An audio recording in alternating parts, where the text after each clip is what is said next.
Subscribe to my YouTube channel and click the bell icon for the latest film interviews, features, and recommendations on the movies that matter. Tisca Chopra, it's good to see you, Tisca. How are you doing? How are you holding up? I'm doing as good as can be expected in the circumstances, Rajeev, but I'm all the better for talking to you now. Thank you.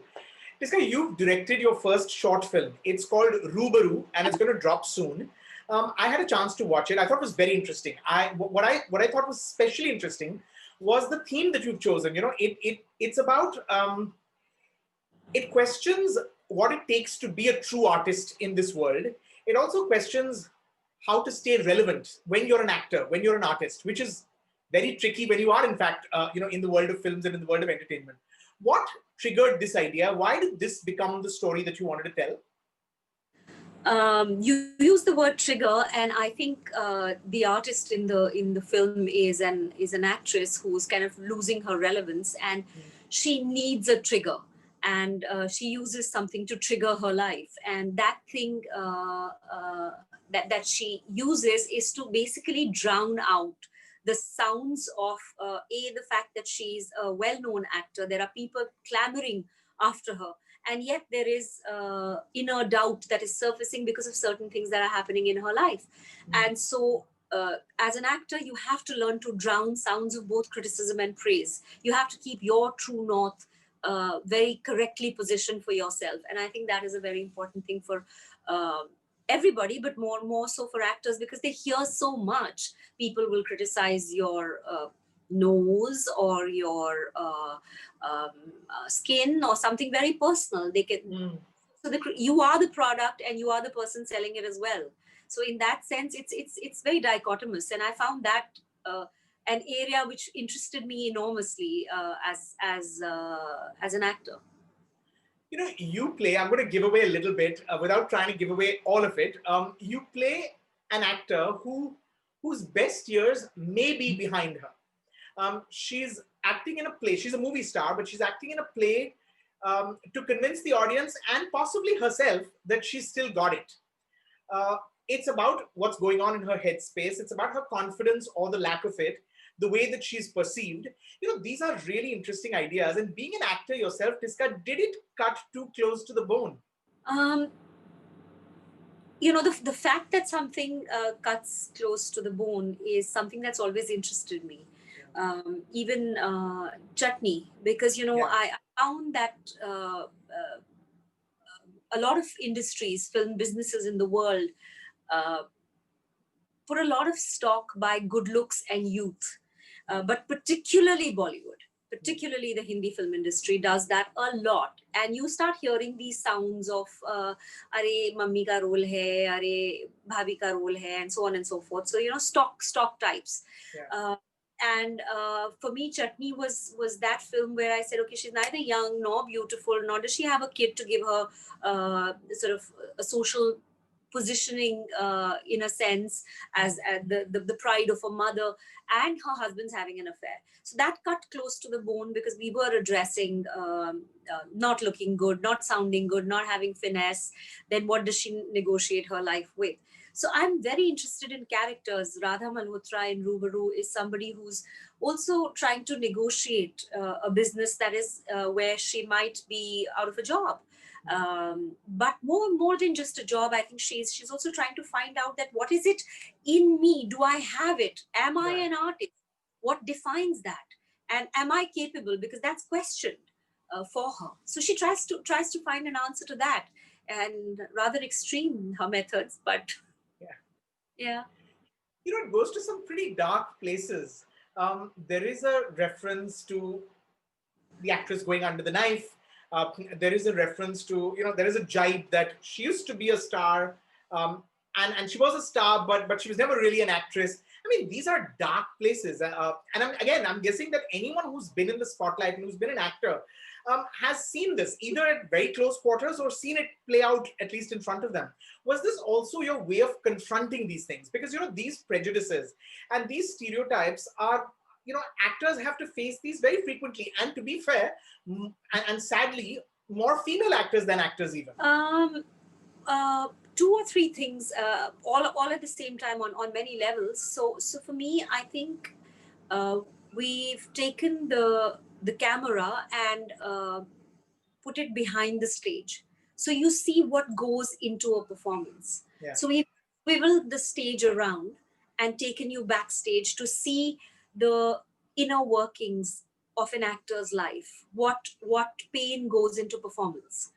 Um, so that it was important for me that I tell that story, that what you see on stage, the show must go on, is it's touted all the time. The show must go on, the show must go on.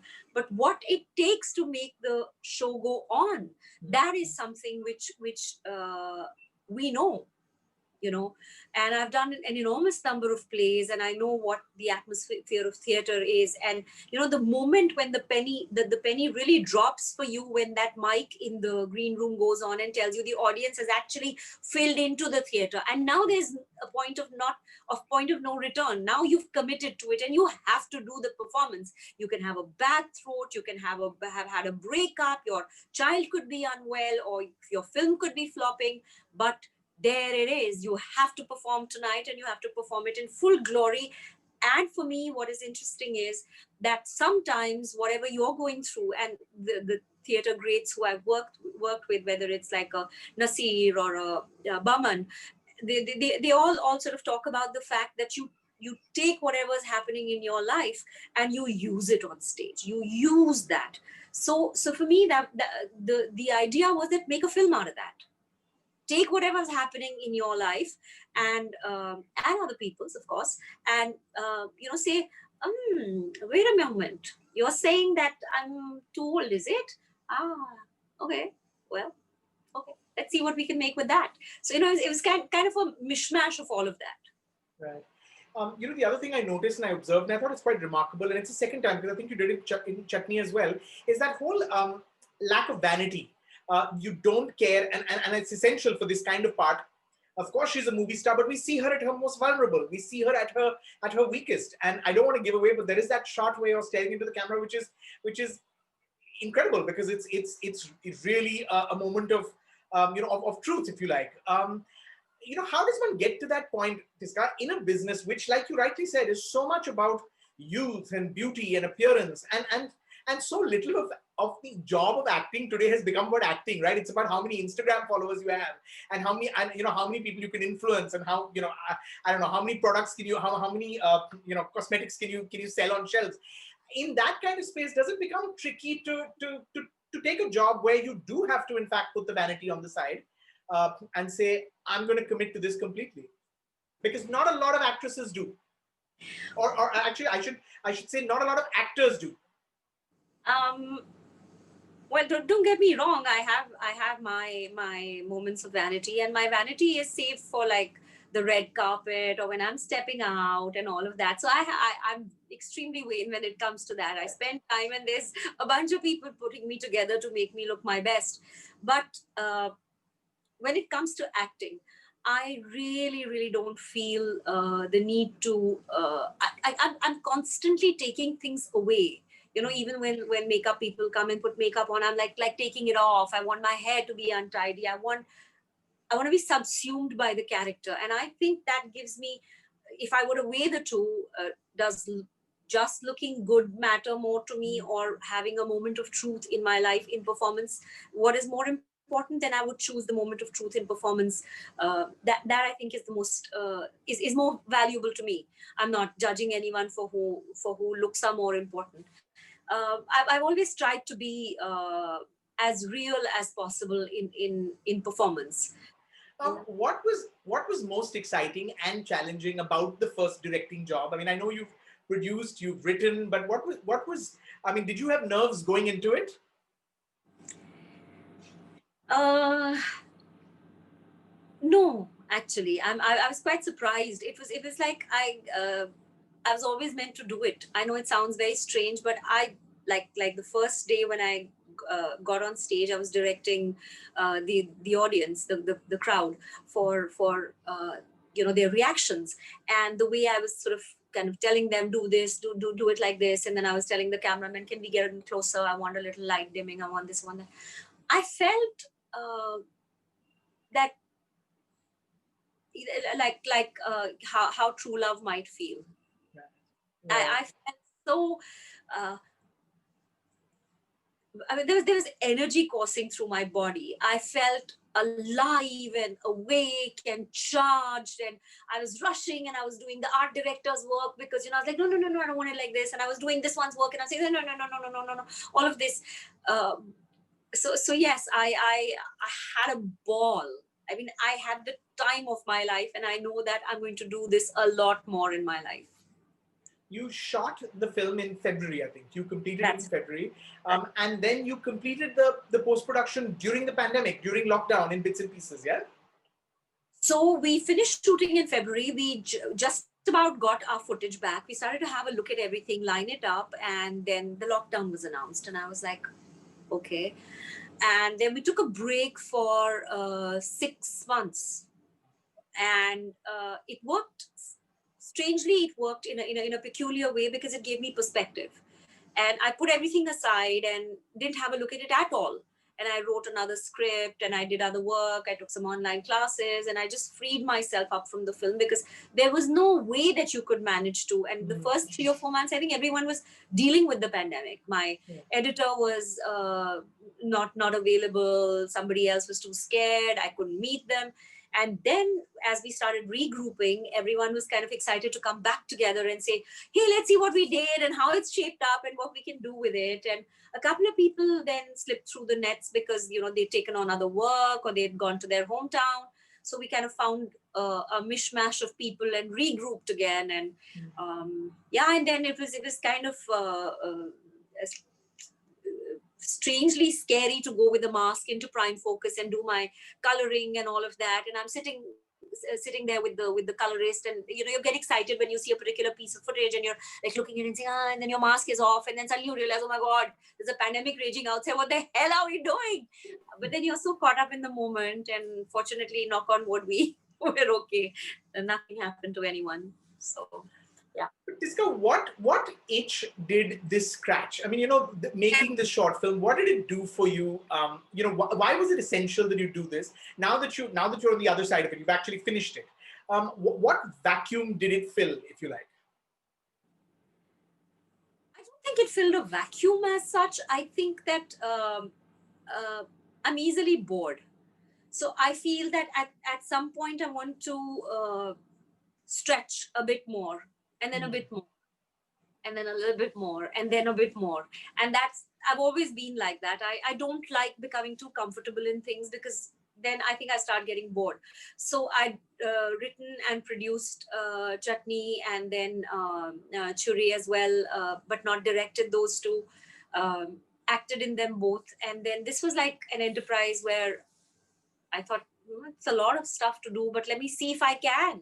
And if I can't, well, then we'll see what to do then. But we managed. So I think I like stretching myself. So it didn't really fill a vacuum, but what it did was I thought I would enjoy directing, but it gave me that sense that what you actually thought is actually true. And I don't know if I'm good or bad. I don't know that. But I do know that it's something that I enjoy and I want to get better at it. So I've started taking more online classes, and I've started talking a lot to my director friends, and started taking inputs from them about how, and then also writing workshops and things like that. So I started to take the whole thing quite seriously now. What I think overall the itch of this whole thing, which is even the reason for acting, is the insatiable urge to tell a story. I'm always ready to tell a story. I have a story for everything and about everything. And people who work with me, my colleagues, whether they're actors or they're people who work with us at work, like staff and people like that. So everyone, they know stories about little things. So Sanjay, my husband, who's co-written Rubaru with me, his story, and the two of us are constantly